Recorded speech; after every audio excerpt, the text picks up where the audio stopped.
करते हैं औसत परमाणु भार पर। क्या कहता है औसत परमाणु भार, वो देखिएगा। क्लियर? तो ये क्वेश्चन कह रहा है कि भाई प्रकृति में, क्वेश्चन नंबर 1 की बात करें तो यहाँ पर क्वेश्चन नंबर 1 के सॉल्यूशन की बात करेंगे अपन। तो ये कह रहा है कि प्रकृति में नियॉन के 2 समस्थानिक Ne20 व Ne22 पाए जाते हैं जिनकी प्रतिशत उपलब्धता क्रमशः 10% व 99% है। तो नियॉन का औसत परमाणु भार क्या होगा? तो आपको क्या दे रखा है? Ne20, तो M1 हो गया 20, M2 हो गया 22। इनकी प्रतिशत उपलब्धता दे रखी है आपको। X1 जो है वो 10 है और X2 जो है वो 90 है। क्लियर? तो नियॉन का औसत परमाणु भार क्या होगा? तो M ज्ञात करना है आपको, औसत परमाणु भार ज्ञात करना है। तो आप जानते हैं यहाँ पर नियॉन का औसत परमाणु भार क्या आएगा? M1 कितना है? 20 गुना X1 10 प्लस M2 22 गुना X2 90 बट्टे क्या आएगा? X1 plus X2 10 plus 90। Clear? तो कितना हो गया? 200। और ये कितना हो गया आपके 0 और 22 90 कितना होता है भाई? 22 90 198 हो गया, तो 198 आ गया। क्लियर? 9 2 18 9 18 19 और बट्टे 100, इनको जोड़ेंगे अपन तो कितना आएगा? 2180 बट्टे 100, 100 से भाग देंगे तो कितना आएगा? 21.80 AMU या U। क्लियर? ये है नियॉन का औसत परमाणु भार। क्लियर है? कोई प्रॉब्लम है यहाँ पर तो आप बताइए। आपको आया M1 क्या है और M2 क्या निकालना। क्लियर? तो ये है नियॉन का औसत परमाणु भार निकालने का तरीका। क्लियर? अब आपको यहाँ पे दूसरा तरीके का क्वेश्चन दे दिया। क्वेश्चन नंबर 2 देखिएगा आप क्या कहता है। पहला क्वेश्चन क्लियर है? कोई प्रॉब्लम है इसमें?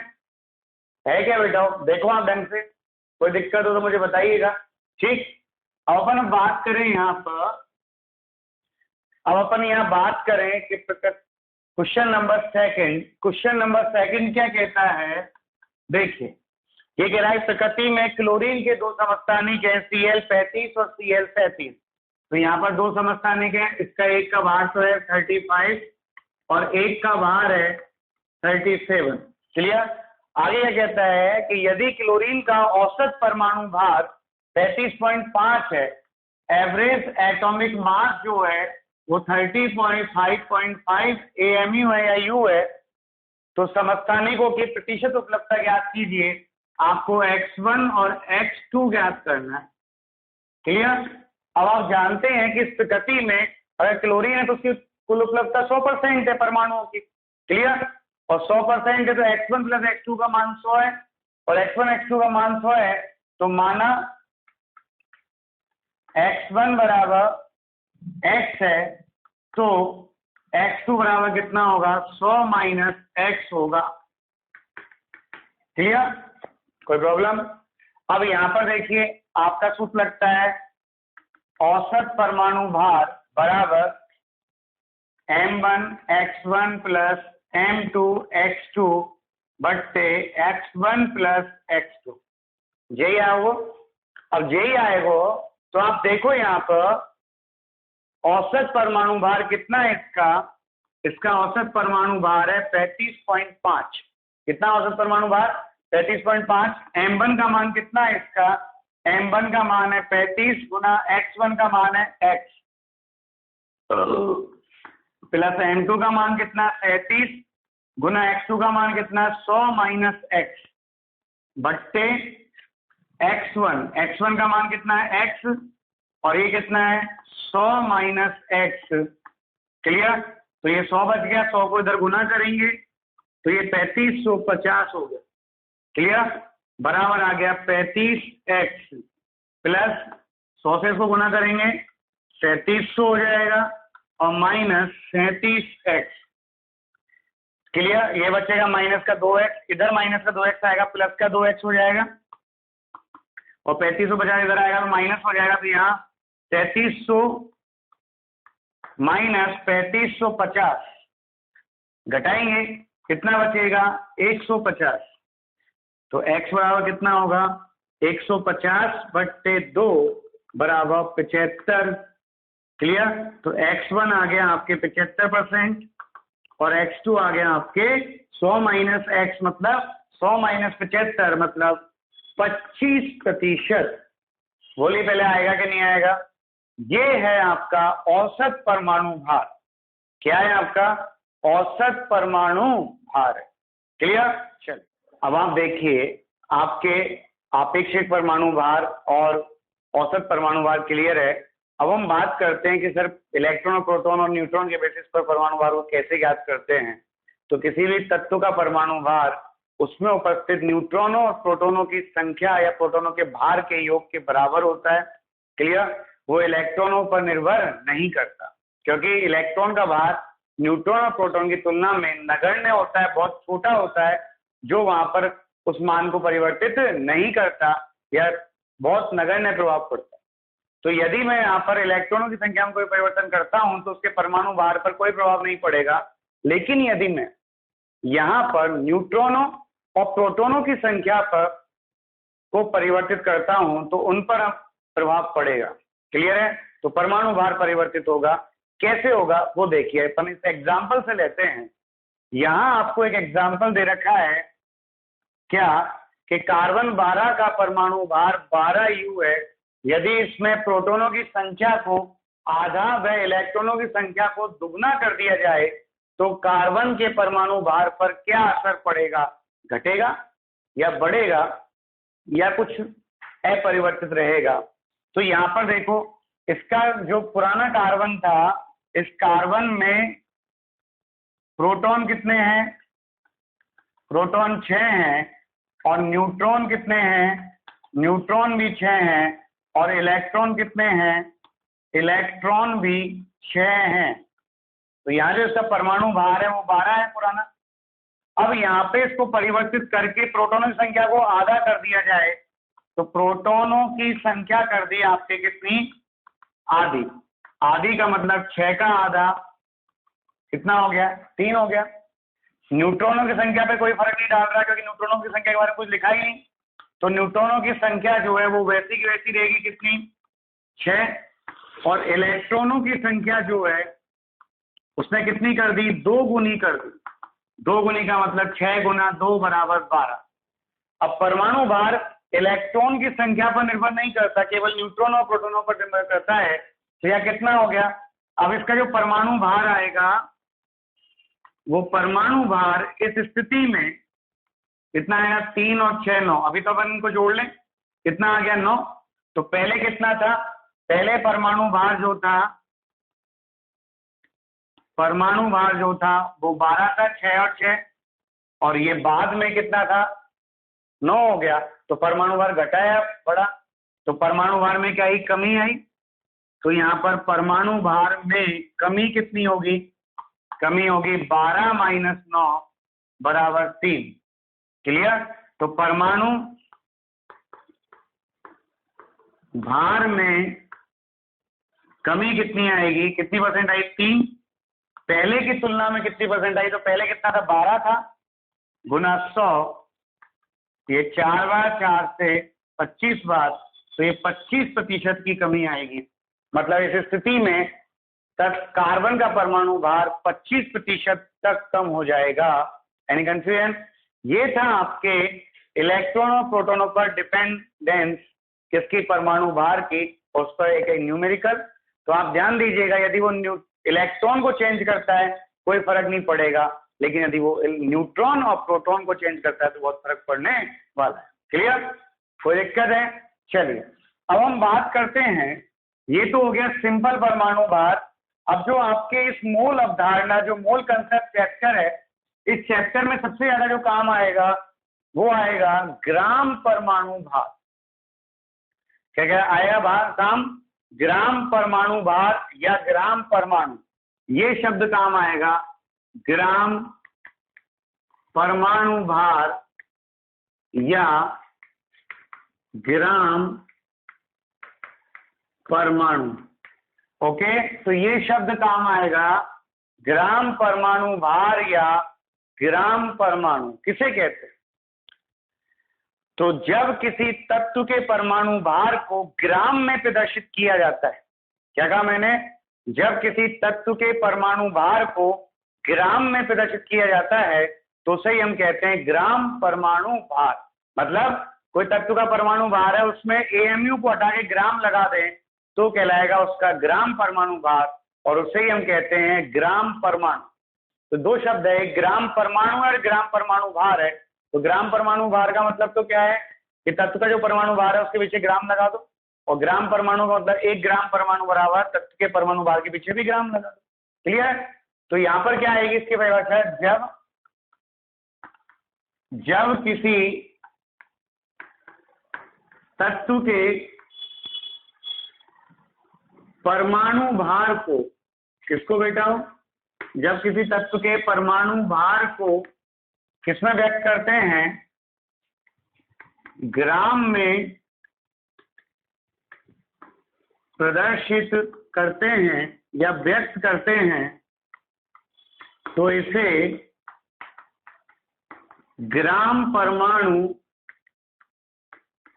भार या ग्राम परमाणु कहते हैं। क्या कहते हैं इसे? ग्राम परमाणु भार या ग्राम परमाणु कहते हैं। कोई दिक्कत? तो हमें क्या करना है? तत्व का जो ग्राम परमाणु भार या ग्राम परमाणु का मतलब होता है, इसका मतलब होता है उस तत्व के परमाणु भार को हमें ग्राम में व्यक्त करना है। किसको व्यक्त करना है बेटा? ग्राम में व्यक्त करना है तो कहलाएगा आपके ग्राम परमाणु भार, और उसी को हम कहते हैं ग्राम परमाणु। जैसे यहाँ पे आपने ले लिया, ठीक है, तत्व ले लिया hydrogen, carbon, nitrogen, oxygen, sulphur, आपने यहाँ पे सल्फर के बाद सोडियम ले लिया, ठीक, और यूरेनियम ले लिया, कुछ भी ले लिया। तो इनका जो आपेक्षिक परमाणु भार था RAM, वो कितना है? हाइड्रोजन का 1 AMU है, कार्बन का 12 AMU ले लिया, नाइट्रोजन का 14 AMU होता है, ऑक्सीजन का 16 AMU होता है, सल्फर का 32 AMU होता है, सोडियम का 23 AMU होता है, और यूरेनियम का 235 AMU होता है। तो जब ये AMU में आ रहा है तब तो ये है आपेक्षिक परमाणु भार। कौन सा परमाणु भार है? आपेक्षिक परमाणु भार। अब हम यहाँ पे बात करें ग्राम परमाणु भार की, कि वो ग्राम परमाणु भार कैसे आएगा? तो यहाँ इस AMU को हटा दो और इसके पीछे ग्राम लगा दो तो बन जाएगा उसका ग्राम परमाणु भार। क्लियर? क्या कहलाएगा? 1 ग्राम, 12 ग्राम, 14 ग्राम, ऑक्सीजन कितना हुआ ग्राम परमाणु भार? 16 ग्राम। क्लियर? सल्फर का कितना होगा? 32 ग्राम, सोडियम कितना होगा? 23 ग्राम, और यूरेनियम का कितना होगा? 235 ग्राम। तो जो ग्राम परमाणु भार है वो कितना होगा? वो ग्राम परमाणु भार होगा जब उस तत्व के परमाणु भार को ग्राम में व्यक्त कर दें तो उसे कहते हैं हम ग्राम परमाणु भार। क्या कहते हैं? ग्राम परमाणु भार। मान लो किसी तत्व का परमाणु भार जो है वो AMU है परमाणु भार, तो उसका ग्राम परमाणु भार कितना होगा? M ग्राम होगा। कितना होगा? M ग्राम। क्लियर? तो जो भी उसका परमाणु भार है उसके पीछे हमें ग्राम लगा देंगे तो कहलाएगा ग्राम परमाणु भार। क्लियर? जैसे आपसे कहा कि सर पोटेशियम का परमाणु भार जो है वो 40 AMU होता है, तो बताइए इसका ग्राम परमाणु भार कितना होगा? तो ग्राम परमाणु भार बराबर होगा 40 ग्राम। ये कौन सा परमाणु भार आ गया? ग्राम परमाणु भार, और इसे हम कहते हैं ग्राम परमाणु। तो पोटेशियम का 1 ग्राम परमाणु, 1 ग्राम परमाणु का मतलब होता है 40 ग्राम। क्लियर? ऐसे ही हाइड्रोजन के 1 ग्राम परमाणु का मतलब क्या होता है? 1 ग्राम। कार्बन के 1 ग्राम परमाणु का मतलब होता है 12 ग्राम, और नाइट्रोजन के 1 ग्राम परमाणु का मतलब होता है 14 ग्राम, ऑक्सीजन के 1 ग्राम परमाणु का मतलब होता है 16 ग्राम, सल्फर के 1 ग्राम परमाणु का मतलब होता है 32 ग्राम, और सोडियम के 1 ग्राम परमाणु का मतलब होता है 23 ग्राम, और यूरेनियम के 1 ग्राम परमाणु का मतलब होता है 235 ग्राम, और पोटेशियम के 1 ग्राम परमाणु का मतलब होता है 40 ग्राम। तो जब वो, ध्यान रखना, ये शब्द यूज करें ग्राम परमाणु, इसका मतलब उसके परमाणु भार में ग्राम लगाना है। क्लियर? इतने ग्राम उसका वैल्यू होगी। तो 1 ग्राम परमाणु बराबर उस तत्व का ग्राम परमाणु भार। क्या कहा मैंने? 1 ग्राम परमाणु बराबर उस तत्व का ग्राम परमाणु भार। अब आगे अपन इसी चैप्टर में एक कंसेप्ट पढ़ेंगे, और वो कंसेप्ट फिक्स है, मूल कंसेप्ट है। उसमें फिक्स आता है कि तत्व कोई सा भी हो, सभी तत्वों के ग्राम परमाणु भारों में परमाणुओं की संख्या जो होती है वो समान होती है। भाई अगर अपन हाइड्रोजन का परफेक्ट परमाणु भार देखेंगे तो 1.008 आएगा, तो ये 1.008 भी लिख सकते हो, आपको कोई दिक्कत नहीं है, और जनरली अपन 1 ही लिखते हैं, ठीक है ना भाई। तो अपन बात करें कि सभी तत्वों के, क्या स्टेटमेंट आएगा कि सभी तत्वों के ग्राम परमाणु भारों में परमाणुओं की संख्या जो है वो समान होती है। मतलब जितने परमाणु हाइड्रोजन के 1.008 ग्राम में है, उतने ही परमाणु कार्बन के 12 ग्राम में होंगे, उतने ही परमाणु नाइट्रोजन के 14 ग्राम में होंगे, उतने ही परमाणु ऑक्सीजन के 16 ग्राम में होंगे, उतने ही परमाणु सल्फर के 32 ग्राम में होंगे, और उतने ही परमाणु सोडियम के 23 ग्राम में होंगे, और उतने ही परमाणु यूरेनियम के 235 ग्राम में होंगे। तो मेरा स्टेटमेंट क्या कहना चाह रहा है? स्टेटमेंट कहना चाह रहा है कि सभी तत्वों के ग्राम परमाणु भारों में, क्या बोला मैंने? सभी तत्वों के ग्राम परमाणु भारों में परमाणुओं की संख्या जो होती है वो समान होती है। और कितनी होती है? 6.023, इसको कभी कभी वो 22 भी कह देगा, गुना 10 की घात 23 होती है, और इस संख्या को हम कहते हैं आवोगाद्रो संख्या। तो मैंने क्या कहा, क्या आएगा यहाँ पे नोट? जो आपका नोट है वो क्या है? वो नोट कहता है कि भाई सभी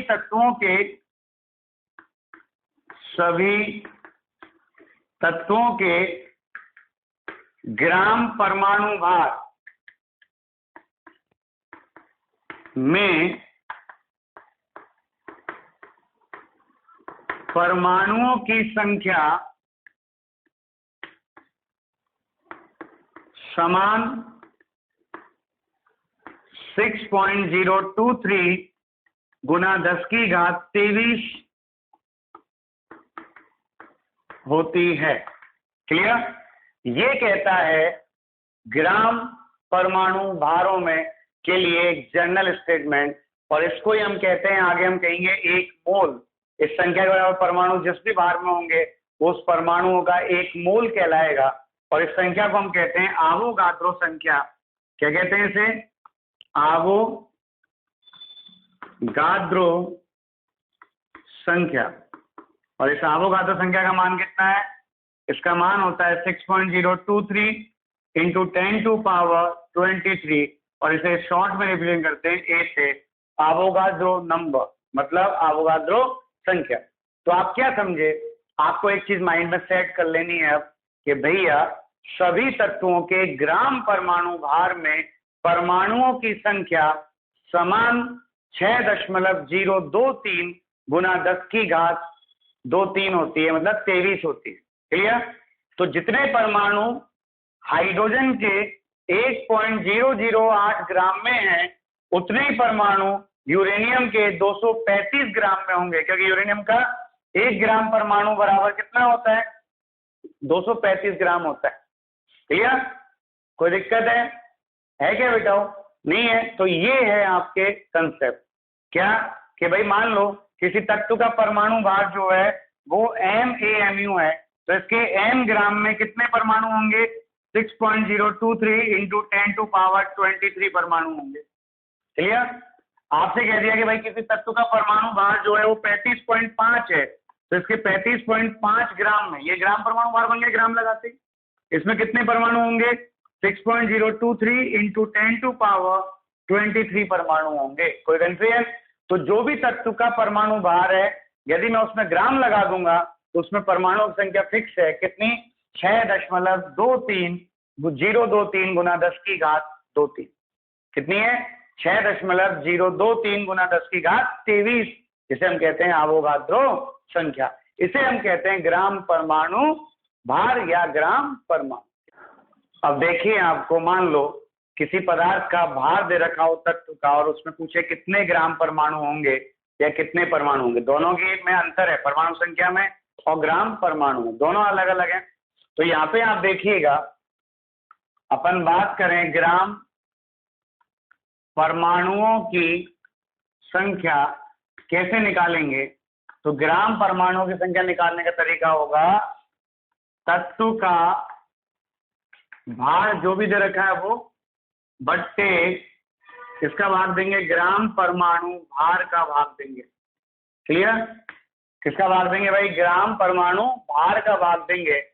या मान लो आपको परमाणुओं की संख्या दे रखी हो, तो यहाँ पे क्या आएगा, तत्व के परमाणुओं की संख्या, तत्व के परमाणुओं की संख्या बट्टे, तो यहाँ पे 1 ग्राम परमाणु में कितने परमाणु होते हैं? 6.023 गुना 10 की घात 23 होता है। तो जब आपको परमाणु संख्या दे रखी है और ग्राम परमाणु निकालने हैं तो उसको भाग दे देंगे ना भाई, तो 6.023 गुना 10 की घात 23 से भाग दे देंगे। क्लियर? अब मान लो यहाँ पे आपको तत्व का भार पूछ ले ग्राम परमाणु देकर, तो आप तत्व का भार कैसे निकालेंगे? आप यहाँ देखो, तत्व का भार बराबर ये गुना हो जाएगा, तो यहाँ पे क्या आएगा, ग्राम परमाणुओं की संख्या गुना ग्राम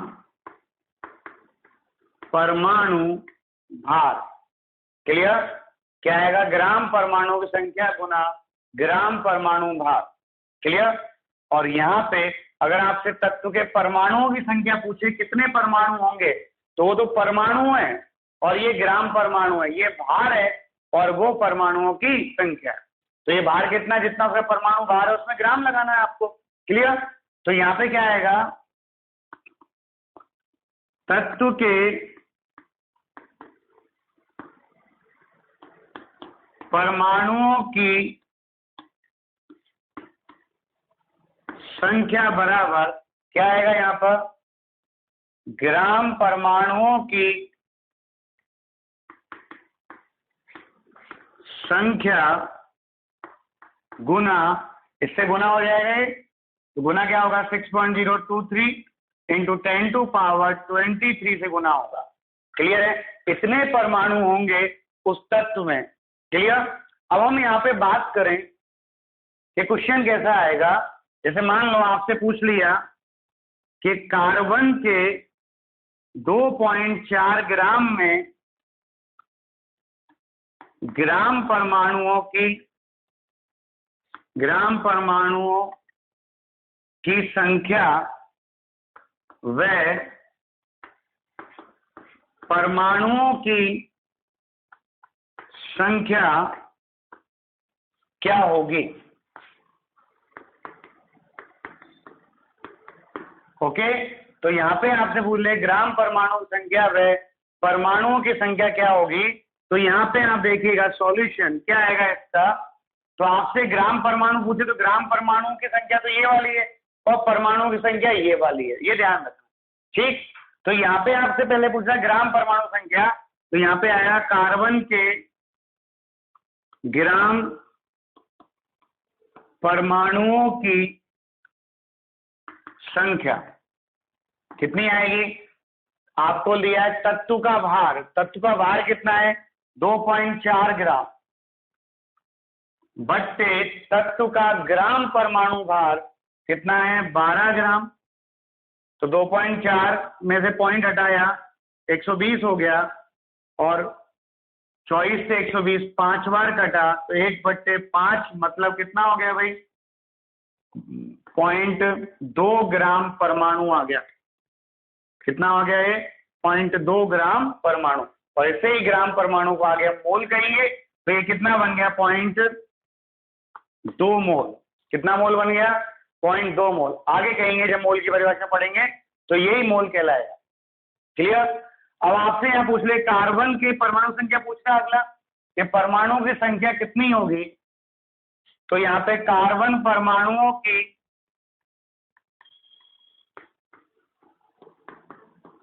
परमाणुओं की संख्या क्या होगी बेटा जीरो, ये आएगी आपके ग्राम परमाणुओं की संख्या गुना 6.023। तो ग्राम परमाणु कितना है आपके 0.2, तो यहाँ पे आ गया 0.2 गुना, किससे गुना करना है 6.023 गुना 10⁻23 से गुना करना है।